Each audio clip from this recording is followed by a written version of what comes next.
Amén. Solamente dijo una persona. ¿Cuántos desean que Dios les hable hoy? Claro, porque no creo que quieran escuchar la voz del enemigo, escuchar la voz de Dios en sus vidas. Entonces vamos a abrir la Biblia en Deuteronomio 4. En Deuteronomio 4. ¿Alguien cambió mi separador o yo me adelanté? No sé. Deuteronomio 4. Saludo a las personas que están viniendo, que han sido invitadas a venir a saludar. Vamos a leer Deuteronomio 4 y algo muy precioso. Vamos a leer el versículo 15. Quiero que lo lea cada uno, ¿ya? Empezamos aquí el 15 con Sofía. No sé si ya lo encontraste, mami, Sofía. Sí. Ya. Empieza 15, vamos a leer hasta donde llegue, ya hasta Josué. No, Josué, digo José. Hasta Octavio. Ya vamos a leer hasta Octavio, hasta donde llegue. A ver, mami, empieza. Con el título, mami. Ya. Advertencia contra la idolatría. Amén.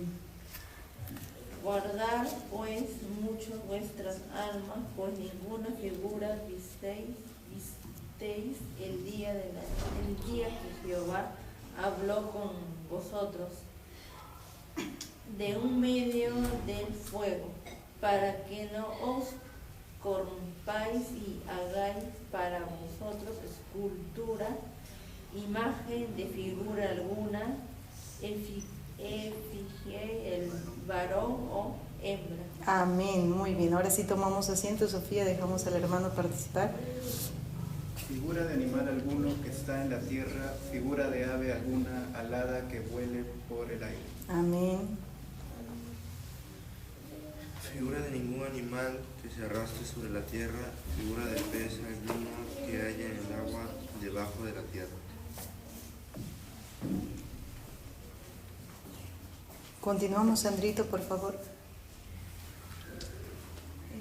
No sea que alces tus ojos al cielo y viendo el sol y la luna y las estrellas y todo el ejército del cielo, seas impulsado y te inclines a ellos y les sirvas, porque Jehová tu Dios los ha concedido a todos los pueblos debajo de todos los cielos.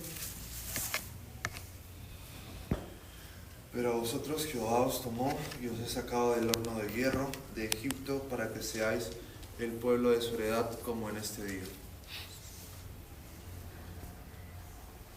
Empezamos con Ailín, sí, por ahí.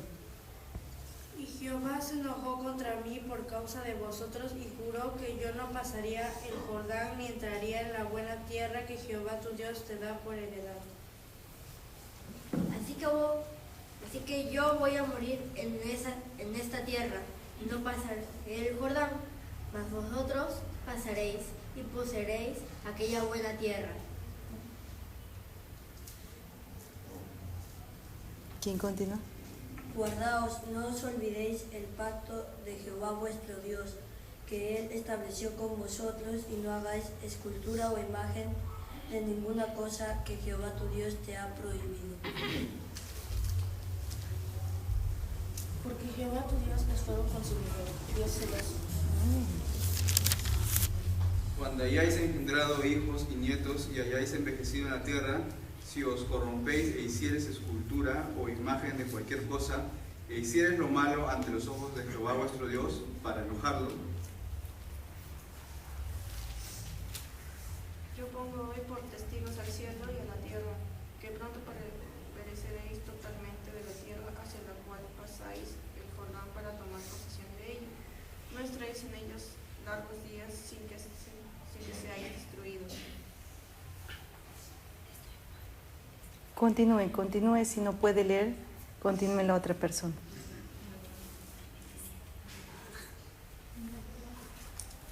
...27, gracias. Y Jehová os esparcirá entre los pueblos, y quedaréis pocos en número entre las naciones a las cuales os llevará Jehová. Y serviréis allí a dioses hechos de manos de hombres, de madera y piedra, que no ven, ni oyen, ni comen, ni huelen.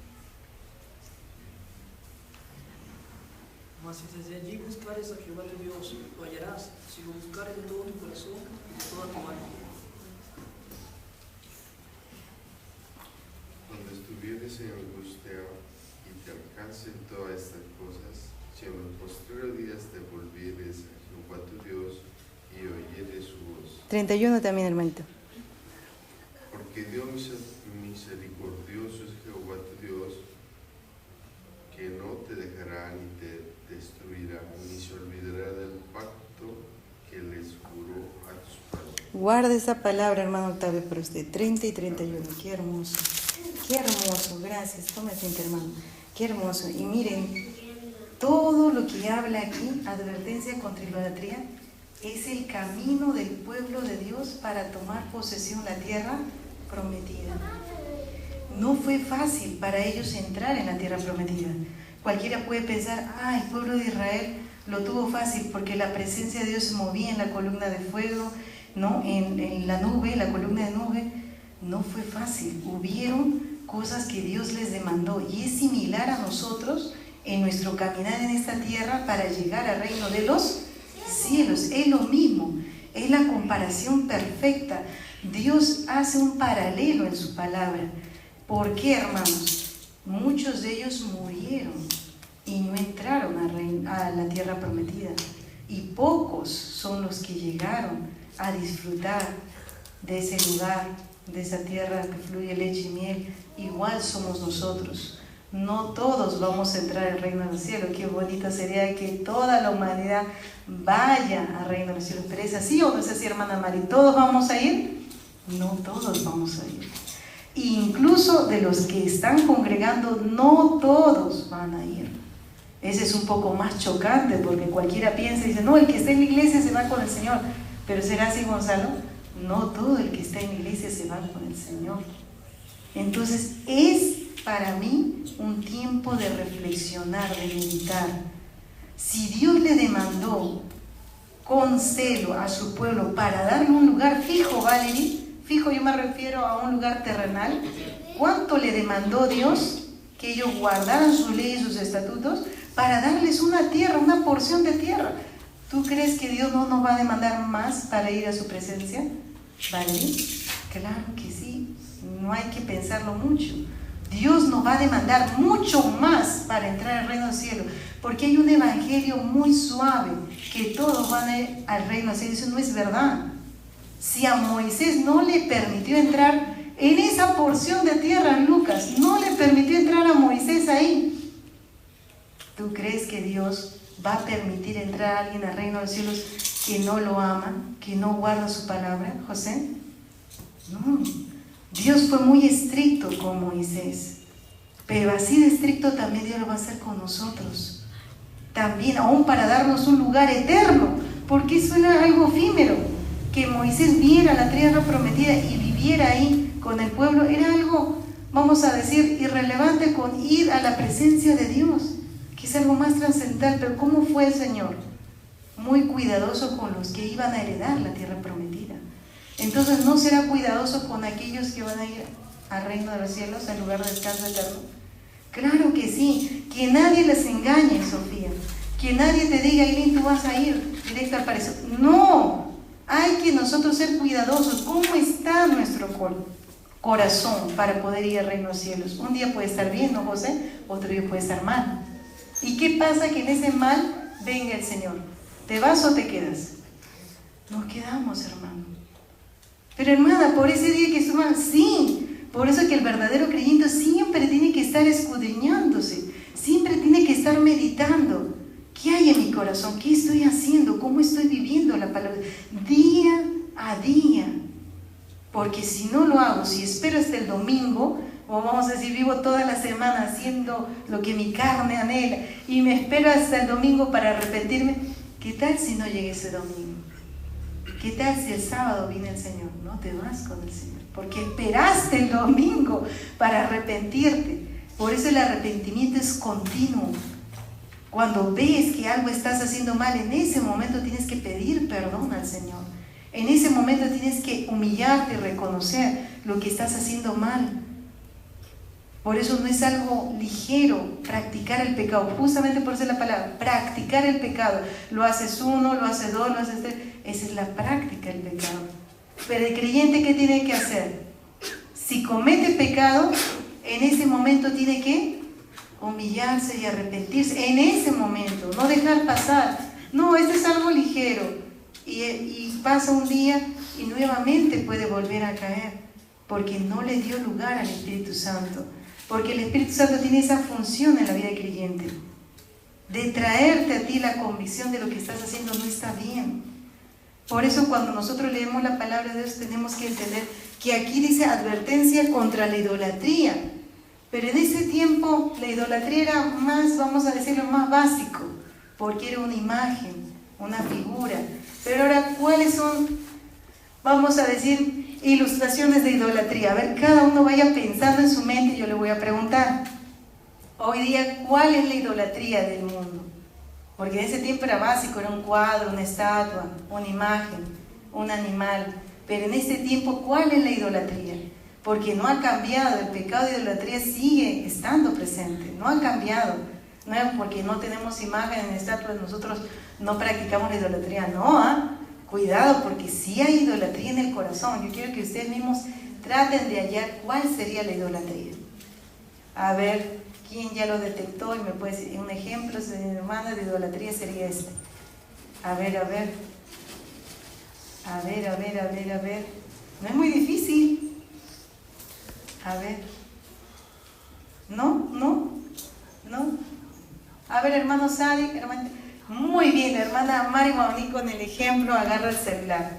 Claro, hermanos, ¿cómo no van a saber?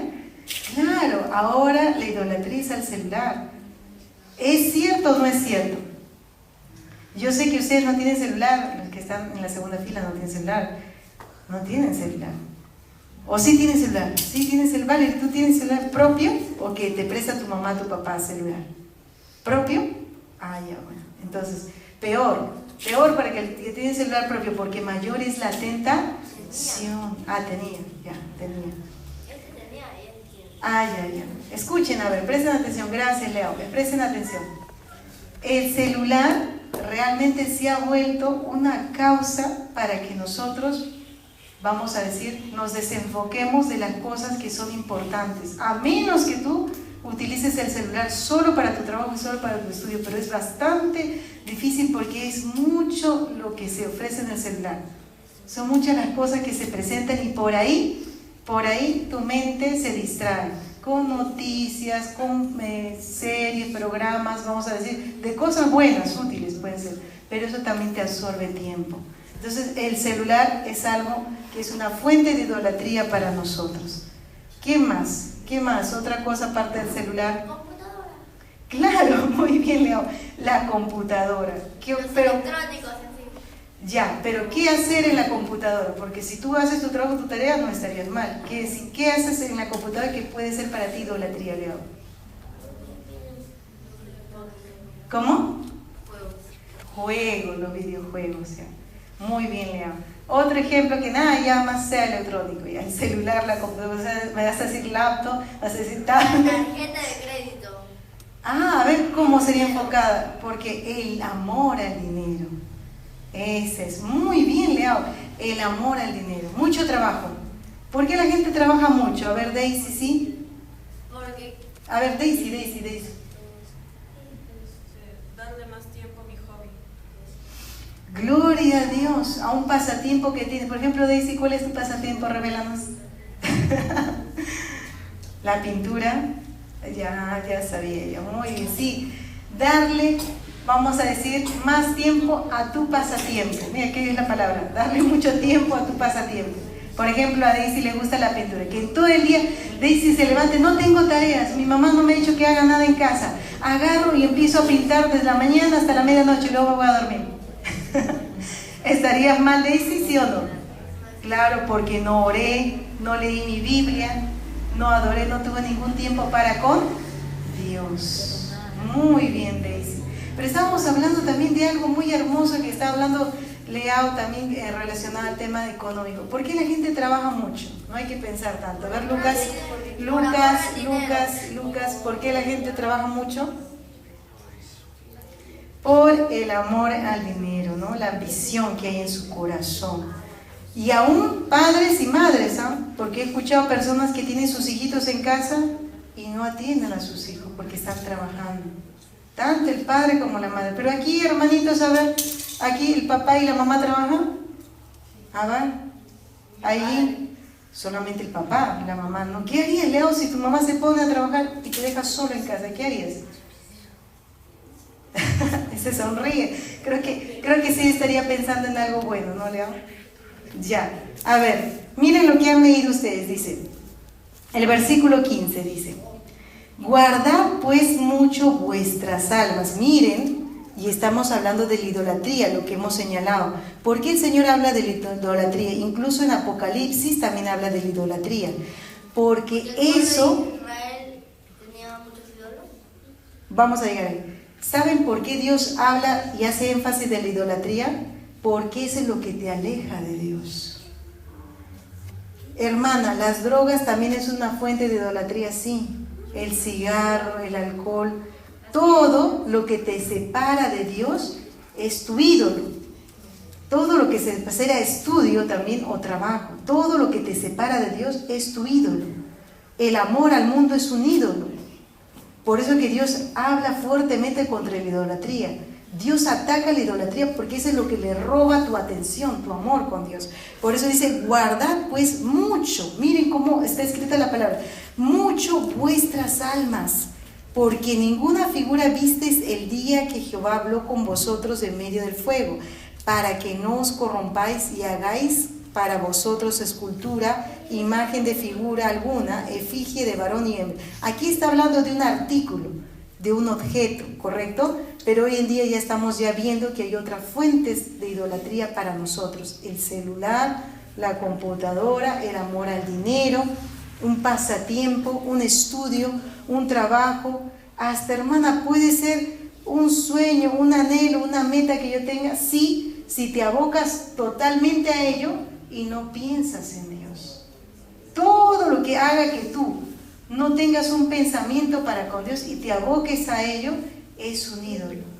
Todo, aún las amistades. Si pasas mucho tiempo con tus amistades y no quieres leer la Biblia, y no quieres orar, y no quieres ayunar, es un ídolo. Hermana, y si yo no quiero ayunar, también es un ídolo. Tu vientre es tu ídolo. Porque prefieres entregarte a la comida y no abstenerte por un día y no ayunas. Igual, el dormir. La persona que no le gusta la vigilia porque dice, tengo mucho sueño, yo no puedo vigilar, ese es tu ídolo. Tu querer dormir, el comer, el querer dormir y no negarse a Dios es un ídolo. ¿Sabían eso? Hay personas que quieren que su cuerpo esté todo ok y hacen muchos cambios en su cuerpo. Como te digo, si eso no haces tú para agradar a Dios, por ejemplo, si tienes tú un tiempo para hacer vigilia y no lo haces porque quieres dormir, porque valoras tu descanso, sobrepones tu descanso a buscar de Dios, es un ídolo.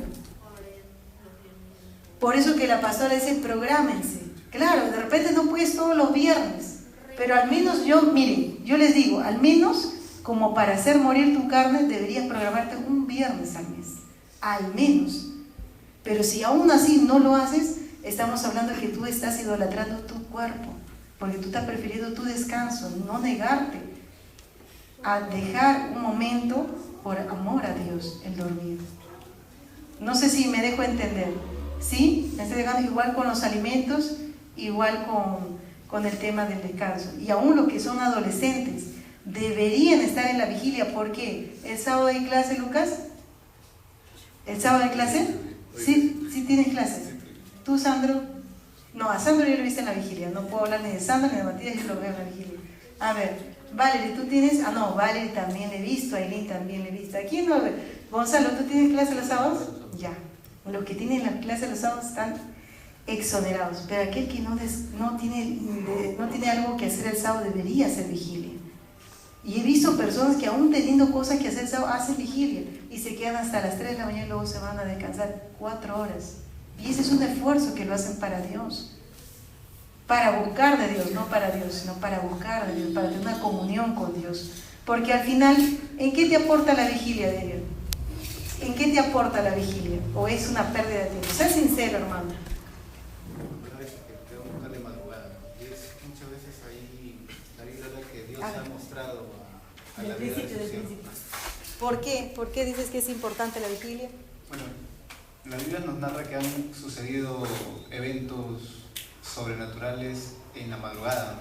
Y es ahí donde Dios se muestra con mayor poder, ¿no? Se puede mostrar con mayor poder a nuestras vidas y es de mucho provecho, ¿no? Porque a veces uno puede venir aquí y ya listo, pero ahí ya se ve, ¿no? Porque ya vas contra tu sueño, contra tu descanso, contra todas las cosas que puede hacer ir más allá, ¿no? O sea, das un esfuerzo más y eso es muy agradable para Dios. Claro que sí, gracias, hermano. Yo le digo algo así sinceramente. Un creyente que no ayuna, que no vigilia, realmente, hermano Octavio, ¿usted cree que va a ir al reino de los cielos? Hay que ser sincero. ¿Irá al reino de los cielos un creyente que no ayuna, que no vigila? ¿Qué piensa usted, hermano? ¿Sí irá al reino de los cielos o no irá? Dependiendo, yo creo, ¿no? Porque... Pero en una probabilidad del 100%, ¿usted está seguro al 100% que va al reino de los cielos o no? ¿O cuánto es su porcentaje? Dependiendo su grado. Ya, a ver tú, José. De repente busca si por la madrugada no puede ayudar. Pero dice vigilia ya prácticamente si está a las 5 de la mañana. Y estoy diciendo que no está buscando el Señor de las mañanas y no ayuna. A ver, José. Yo creo que no, porque en esos tiempos, como el Señor, estamos en tiempos finales, donde la maldad iba a incrementar y que las personas tienen que estar prendidas en el fuego. Porque si no estás en el fuego, no vas a poder irte con el Señor, porque habrá muchos tropiezos en aquel entonces. Ya, a ver tú, Matías, ¿qué opinas tú? ¿Un creyente que no ayuna, que no vigila, va al reino de los cielos, sí o no? A tu criterio de todo lo que has leído en la Biblia, conforme a la Biblia, ¿qué tú piensas? ¿Es posible que se salve o no es posible? En primer lugar, cuando no oran lo que se fortalece en la carne te hace pecado. Gracias. ¿Qué dice la palabra de Dios? No proveáis para los deseos de la carne. ¿Y qué dice? Velad y oráis para que no caáis en tentación. Es imposible que una persona que diga ser creyente no ayune y no vigile y vaya a rezar. Es imposible, así que teman, niños, teman. ¿Por qué, hermana? Yo soy un niño, yo me voy al cielo. ¿Será cierto así? ¿Porque soy un niño me voy al cielo? Depende. A ver, ¿de qué depende, Leo? Defiende la causa. ¿De qué depende, Leo? Del niño. Si se llama Leo, va a ir al cielo. ¿Sí? ¿Es así? Leo, no. A ver, Aileen, ¿qué dices, Aileen? Todos los niños me van a decir, mira, el rango de niños, para acá la psicología, no sé cómo Dios verá que es un niño, porque ahí asústense. Para el tiempo de Dios, un niño no era considerado solamente edades 1, 2, 3, 4, 5, 6. A los 12 años ya era un adulto. 12 años. Estoy hablando del pueblo de Israel. Yo tengo 10 años. Por eso te digo, no es tu mente de occidente que llaman niños, no. Y aún a las criaturitas le hacían memorizar el Torah. Ellos memorizaban el Torah. Entonces, por eso yo les digo, temamos. Aquí no hay niño ni adolescente que diga, para mí no el ayuno, la vigilia, no. Porque el corazón ama el pecado y todos tenemos corazón, ¿sí o no? ¿O quién ha nacido sin un corazón? Que es el alma. Cuando yo digo corazón es el alma, todos somos seres vivientes, tenemos un alma. No, hermana, pero ¿un niño puede pecar? Claro que sí, puede pecar porque el alma quiere hacer lo malo. ¿Lastimar a una persona es pecar? Claro que sí. Mi hermana cometió 1000 pecados. Ya, muy bien, Leo, muy bien. Yo lo que le estoy diciendo es que tenemos que tener un corazón que busque a Dios. Aún seamos niños. A ver, quiero saber las edades. Valerie, ¿qué edad tienes? 11, 18, 12. Ya, vamos a estar 12 años. ¿Tú, Salvador? 12. Uy, ustedes ya son adultos. Ya, a ver, Leo. Un día de nacimiento. ¿Cómo? ¿Qué edad tienes? Un día de nacimiento. ¿Cómo un día? Tiene 10. ¿Cuántos? 10 años. 10 años. ¿Tú, Eli? 11 años. El más joven. Estamos hablando ya que están grandes para hacer cosas buenas y malas y Dios lo ve. Dios lo ve. Entonces, lo que dice acá la palabra, dice, guardad pues mucho vuestras almas. ¿Por qué? ¿Por qué dice guarda vuestra alma? Porque hay alguien que puede atacar tu alma, ¿sí o no? Y a veces no necesita ayuda, porque prácticamente si nosotros buscamos a Dios, el camino del enemigo es fácil. Realmente en estos tiempos Satanás yo no creo que se esfuerce mucho.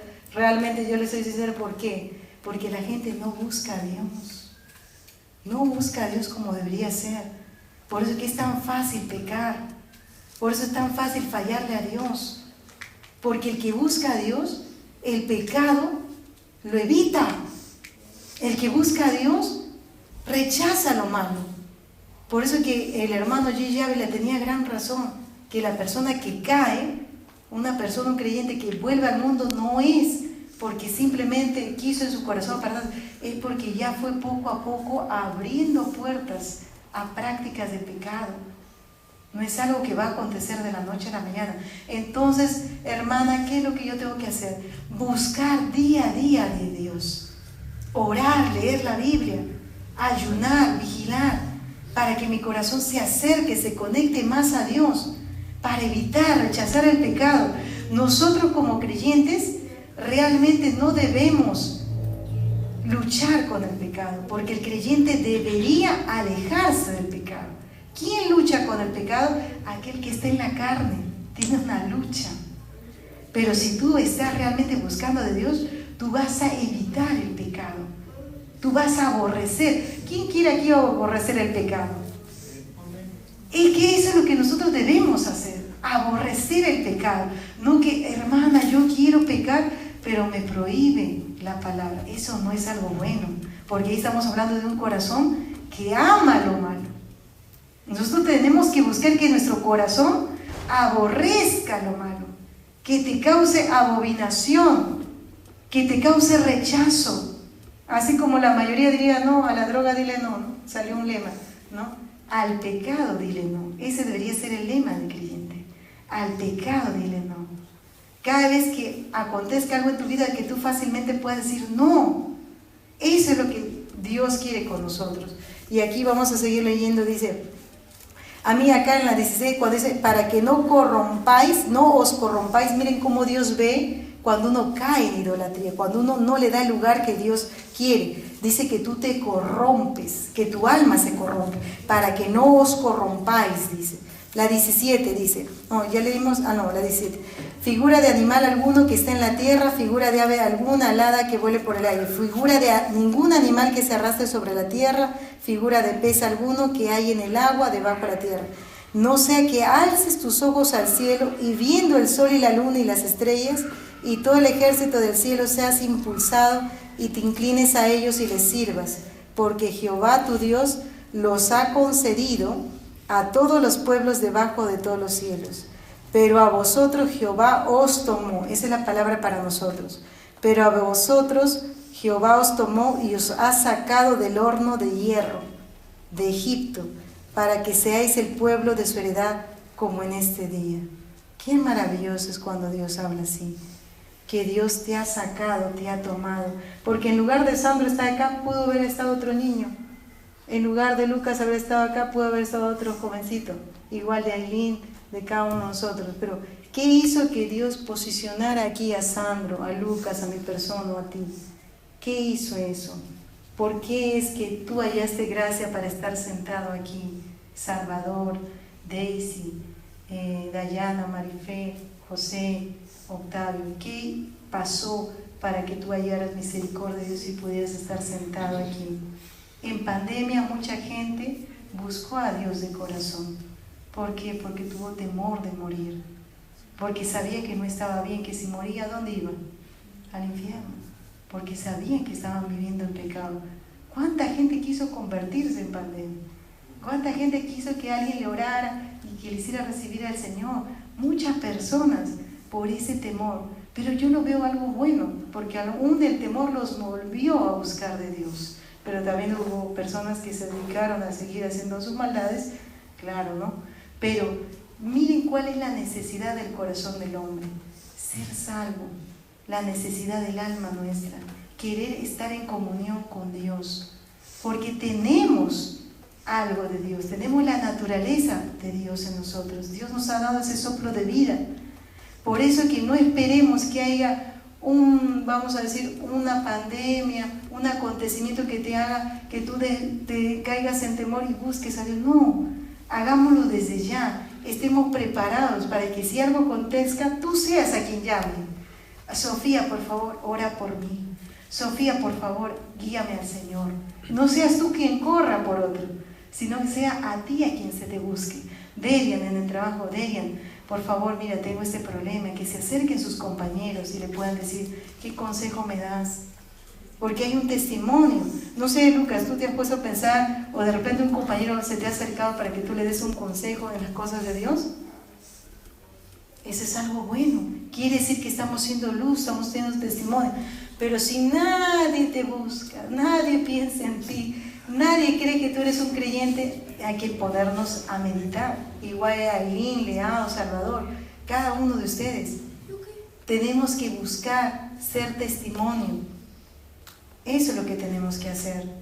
Quizás no nos damos cuenta, pero verdaderamente estamos en el final de los tiempos. Y muchos no han caído en cuenta. Si aún la propia iglesia no cae en cuenta, ¿usted cree que allá afuera caiga en cuenta? No, ellos están viviendo su vida, están planeando. De acá a 10 años, ¿qué van a hacer? ¿No, hermana Mari Guamaní? De acá a 20 años, ¿cómo van a vivir?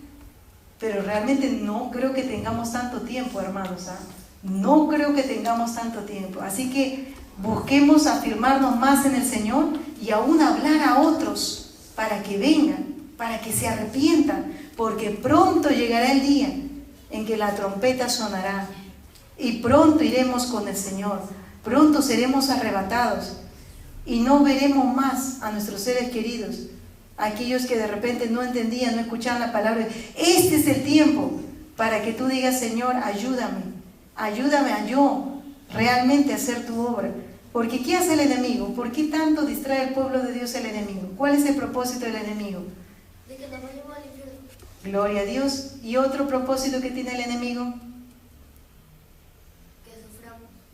Claro, pero el propósito del enemigo es esto, que las almas se pierdan, y el otro propósito que tiene es de distraer a aquellos que son portadores de la palabra de Dios para que no cumplan la obra de Cristo en la tierra. Cristo está confiando en su pueblo, en la iglesia, que va a hacer el trabajo aquí en la tierra. Cristo nos ha dejado en estos tiempos, porque nosotros somos la generación que tiene que predicar en estos tiempos. Ya no hay más. Ya se fue el hermano Giri, ya se fue David Wickerson, y nosotros estamos puestos aquí para hablar al mundo del pecado. Pero si yo no vivo lo que yo predico, ¿cómo voy a hablarle al mundo? ¿Cómo le voy a hablar? Si yo no despierto, si yo no oro, si yo no ayuno, si yo no vigilo, ¿cómo voy a ir? Aún en mi propia casa, a mis padres, aún a mis hermanos, ¿cómo voy a motivarlos a ellos que puedan buscar de Dios si yo mismo no lo estoy haciendo? Si yo mismo soy una carga para mi papá, para mi mamá, que me tiene que estar orando, que me tiene que estar ministrando porque estoy rebelde, porque estoy distraído, porque estoy presado. Hermanos, ¿en qué estamos cayendo? Si nosotros somos los que tenemos que hablar allá afuera, ¿cómo nosotros vamos a estar en ese dilema? Sandro tiene que ser un cambio grande. Hay un peso grande en Sandro. Yo me admiro porque yo sé que Dios lo va a hacer, porque por algo lo ha traído. Porque Sandro tiene que arrebatar a su papá, a su mamá, a su hermana, a sus sobrinas para Cristo. No sé cómo el Señor lo hará, pero Dios está confiando en Sandro. Así como confía en mí para mi familia, así como hay un peso grande en cada uno de nosotros. Hay una carga grande que de repente no lo hemos visto así, pero es así. Hay una responsabilidad. ¿Tú crees que Sofía, cuando vayas delante de Dios, Dios te va a aplaudir y decir, qué bueno, Sofía, cuidaste tu vida, tu alma, estás aquí? Tu familia, ¿a quiénes has traído? ¿A quiénes has traído? ¿Has venido sola, Sofía? Y así nos va a preguntar a nosotros. ¿Hemos venido solos? Aun cuando hay un evento, algo, tú vienes solo, tú invitas a alguien, tú llamas a alguien. Esto no es cualquier evento, es de la salvación, este es el reino de los cielos. ¿A quién vas a traer al Señor? ¿A quién vas a arrebatar del fuego? Si no es a tu propio padre, a tu propia madre, a tu propio hermano, a tu propio sobrino. a las almas que necesitan. Leo, siéntate al costado de Valerie. A las almas que necesitan, siéntate al costado de Valerie. Hermanos, miren lo que Dios quiere con nosotros. Dios quiere que nosotros entendamos, y el enemigo sabe lo que nosotros tenemos. Nosotros tenemos el evangelio de poder. Nosotros tenemos la palabra de Dios, y ese es un tesoro grande que el mundo no lo conoce.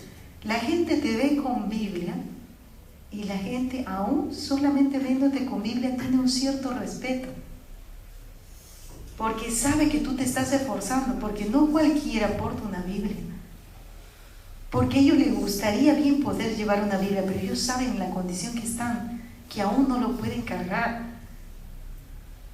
porque ellos tienen mucha vergüenza por lo que practican, por el qué dirán, porque cómo los juzgan, porque cómo ellos viven. Pero tú solamente al portar una Biblia, tú ya eres diferente a los demás. Y si tú la lees, y si tú te consagras, y si tú ayunas, y si tú vigilas, y si tú sirves al Señor, es más lo que tú estás haciendo. Es más el dejarte usar por Dios. Yo sé que en algún momento su mamá le va a decir: Sandro, ayúdame a orar. Yo sé que le va a decir, porque es algo grande que Dios hace en nosotros. Por eso cuando nosotros venimos a la iglesia, hermanos, tenemos que valorar todo lo que Dios va a darnos. Tenemos que dejarnos convencer de nuestra maldad. Pero hermana, yo estoy sintiendo muchas cosas en mi corazón, porque en el colegio hablan así los niños, los compañeros. Yo te digo algo, esos compañeros, esos niños no vienen a la iglesia contigo. Si ellos vinieron a la iglesia, tú los verías distintos. Tú los verías distintos, porque algo Dios obraría en sus vidas. Hermanos, entonces, eso es lo que yo quiero decirles en el nombre del Señor Jesús. Que Dios no solamente se va a agradar de verte, si es que llegamos a su presencia, Dios te va a demandar las almas, y primeramente de tu casa. Dios te va a demandar las almas. Así que tengamos ese temor en nuestro corazón. Nos ponemos de pie para orar, para despedirnos.